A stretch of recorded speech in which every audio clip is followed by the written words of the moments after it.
برنامج مشوار حياتي، تقديم رغدة القلعي وإعداد رغدة القلعي أيضا. بيستضيف اليوم الكاتب والشاعر الكبير حامد حسين بكار. أعزائي مشاهدي برنامج مشوار حياتي، مساء الخير، أهلا بكم معنا. الحقيقة أنا في برنامجي بستضيف أو بيكون ضيفي، الضيف هو اللي بيتكلم، لكن أنا النهاردة ضيفة على عمنا الشاعر الكبير حامد حسين بكار. الشاعر حامد حسين بكار أنا مهما اتكلمت عنه أنا لا هوفي ولا هكفيه، لأن قيمته كبيرة جدا جدا عندي أنا شخصيا، وهو شاعر كبير جدا وصاحب منصة لأكثر من 40 سنة. فأنا هترك الميكروفون لعمنا الشاعر الكبير حامد حسين بكار لكي ننهل منه ونعرف مشوار حياته ويعرفنا عشان الأجيال الجديدة تتعلم منه. مساء الخير يا عم حامد. مساء النور، أهلا وسهلا، مرحبا بك يا أستاذ. عايزين حضرتك تكلمنا عن مشوار حياة حضرتك وإزاي وصلت للمكانة اللي حضرتك فيها دلوقتي عشان الأجيال الجديدة تتعلم من حضرتك. بسم الله الرحمن الرحيم، والصلاة والسلام على سيدنا محمد وعلى آله وصحبه أجمعين. أما بعد، الحكاية في كلمتين. أنا يعني من فضل الله عليا إن أنا بحب الناس، وبالتالي بحب الكلام الحلو. فربنا أنعم عليا إن أنا يعني بقول إن أنا شاعر، لكن أنا حاسس إيه يعني كده بس. أنت كبير شعراء اسكندرية مش شاعر بس. لا، بتعلم منهم. وأنت قدوة كمان لكل حد يحتسب حضرتك. والله هذا من فضل ربي، يرجع الفضل في هذا المشوار للشاعر الكبير عبد الله حسن رمضان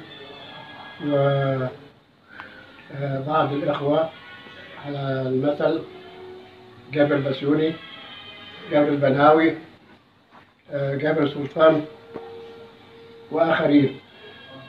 ولكني لا أقول شاعر، ولكني أتهجى الشعر أو أتذوق الكلمات الحلوة. فهذا من فضل ربي.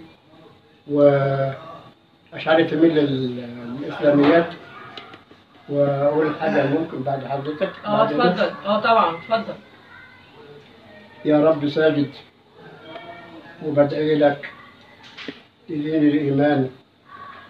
أنا شفت بعناية آيات من الرحمن، ملايين ورا ملايين، يا رب لك ساجدين يقولوا سبحانك. سيبنا الولد والمال والدنيا ما فيها، جايين لبيت الله نقضي فرض الله، نقضي فرض الله. طيب ايه النصيحة اللي تقولها للأجيال الصغيرة اللي طالعة دلوقتي علشان يمشوا على نهج حضرتك، عشان يبقوا شعراء كويسين؟ نبعد من الأنانية. أيوة. ينسوا إن حاجة اسمها أنا. إحنا أيوة. إحنا كمجموعة. أيوة. نتعلم من بعض. ماشي. لكن أنا لا. لا أنا لا ولا ولا ولا مليون لا. أيوة. كلمة أنا. أيوة. لكن إحنا يعني إحنا بالصلاة على النبي كده إيد واحدة. نتعلم من بعض. أيوة. بنساعد بعض، ومفيش مشاكل بإن الواحد يسأل أخوه صح إيه كده ولا آخد رأيه يعني. بالظبط. واللي اتعلمناه من السابقين. أيوة. هم أصحاب الفضل، الفضل الأول لله سبحانه وتعالى. أيوة. كانوا زرع فينا حتة الموهبة. أيوة. وطبعا الكلام كتير عن الأخوة اللي سبقونا. أيوة. يعني منهم عند الرحمن، منهم لا يقود الحياة. أيوة. ولكن كلنا تعلمنا منهم حاجات كتير. أنا عن نفسي وأنا لست بذوق الشعر ولست بشاعر. أيوة. طب مين من الشعراء الموجودين أو السابقين يعني قريبين من حضرتك يعني أكتر، أو يعني قريبين من حضرتك يعني بتاخد بحذوهم يعني؟ والله من السابقين كتير. المرحوم فاروق علي صادق. أيوة. شاعر وعالم فلك. أيوة. وقصاص، كان مجموعة حاجات في بعض. أيوة. نمرة 2 المرحوم عبد الله حسن رمضان. السيد البناوي. السيد الخشاب. عبد العوض سند. وآخرين كتير. دول احنا طبعا يعني كنا بنسال بعض ايه رايك في المشروع دي؟ ايه رايك في الحته دي؟ ايه رايك في كده؟ ايوه فكنا بننصح بعض يعني ان ده كده بدل ايوه يعني بدل حرف كذا حط حرف كذا. ايوه. فكنا بنساعد بعض بدون انانيه وبدون تعصب ان انا احسن من فلان او فلان احسن مني. لكن دلوقتي الانانيه كترت، مفيش حد بقى عند التاني. ثم الاتهامات اللي ظاهره، ده بيسرق مني، ده بيسرق مني، ده بياخد مني، ده بياخد مني. ذهبت عن بقيت مقل يعني. ايوه بقيت مقل في وجودك في الصالونات في الصالونات يعني. ايوه. حتى انا كان عندي صالون لما السن يعني الحمد لله ربنا يديك الصحة يا عم حامد يا رب ويديك طول كان المكان بتاعي في الدور الرابع، بالنسبة للأيام دي في الدور الثامن. فكنت بطلع كل أسبوع وعلى قلبي زي العسل، لكن النهارده عشان أطلع المشوار ده تاني لازم أروح للدكتور. لا بعد الشر عليك. هو الحقيقة يعني يا عم حامد يعني نقدر نقول بالبلدي كده هو خيره على جميع الشعراء، لأن هو ما خلاش حد في اسكندرية ما كرمهوش. وأنا شخصيا يعني الحقيقة أنا اتكرمت كتير، ولكن تكريم عم حامد ليا تكريم كبير جدا وعلى راسي، وبعتبره من أفضل التكريمات لأن هو حد غالي عليا أنا شخصيا.